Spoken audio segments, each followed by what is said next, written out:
ચાલો દર્શક મિત્રો, આજે હું તમને એક નવો જાદુ શીખવું છે. માત્ર ને માત્ર સાવ સામાન્ય, સાવ નાનો, તમે તમારા ઘરે પણ જાતે આ કરી શકો છો. બરાબર? આમાં શું કરવાનું છે? બીજું કાંઈ કરવાનું નથી. માત્ર ને માત્ર આવું એક તમારે પૂઠું લેવાનું છે, સફેદ કલરનું. અને આ પૂઠું એની સાઈઝ અંદાજિત ટૂંકમાં હાથની અંદર ફરી શકે એવડી રાખવાની છે. બરાબર? બીજું કાંઈ કરવાનું નથી. હવે આ પૂઠાની અંદર તમે જુઓ તો અહીંયા આપણે એક તીરનું નિશાન દોર્યું છે. આ તીર છે, આ તીર એક છે આપણે આડું દોરવાનું છે, એક સાઈડ આડું દોરવાનું છે. અને એની સેમ પાછળની સાઈડ એ તીર છે એ નીચે આવે એ રીતે તમારે દોરવાનું છે. તમે જોઈ શકો છો, બતાવું તમને. આ બાજુ છે એ નીચે આવે રીતે છે અને એની બેક સાઈડ એ આડું તીર છે. જુઓ. ચાલો તો હવે આપણે સૌથી પહેલાં આ કાર્ડ તૈયાર કરી લઈએ. આ સફેદ કલરનું કાર્ડ આપણે લીધું છે, જે પૂઠાની અંદરથી આપણે બનાવ્યું છે. જેને સાઈઝ સરખી રાખવાની છે, અંદાજિત 2-2.5 ઇંચ જેટલી રહે તો પણ વાંધો નથી. હવે તેના પર આપણે ફૂટપટ્ટીથી અને માર્કર દ્વારા કે પેન દ્વારા છે એ તીર બનાવવાનું છે. તો બરાબર સેન્ટરમાં આપણે એને તીર બનાવશું. એક તરફ તમે જુઓ તો આપણે આડું છે એ તીર બનાવ્યું છે, એટલે કે ઉપરથી નીચે તરફ લાઈન દોરીને એના પર ઉપરની તરફ જતું હોય કે નીચેની તરફ જતું હોય એ રીતે તમે તીર બનાવી શકો છો. સેમ એની પાછળની સાઈડ એ તમારે તીર છે એ આડી સાઈડ બનાવવાનું છે.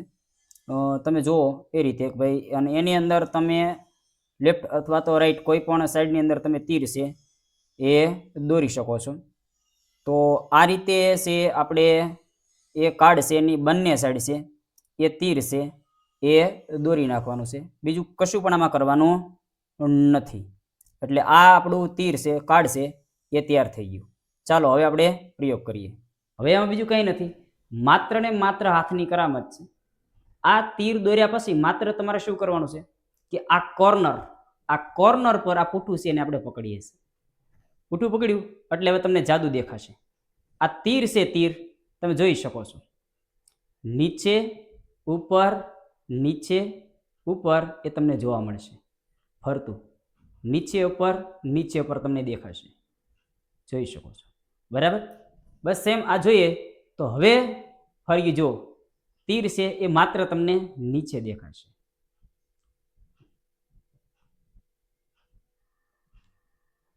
નીચે. હવે જ વાત કરી તો તમે જુઓ તો આ નીચે ઉપર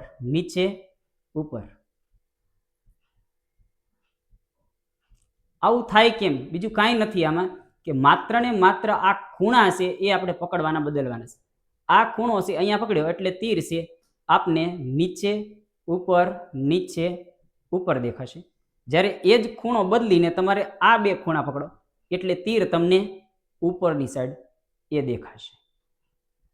હકીકતમાં આપણે તીર દોર્યું હતું કઈ રીતે?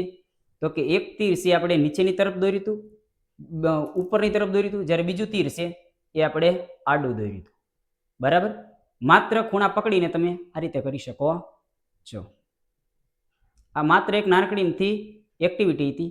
બાળકોને પણ આવી એક્ટિવિટી છે એ ગમતી હોય છે, એટલે બાળકો પણ જાતે એ કરી શકે છે.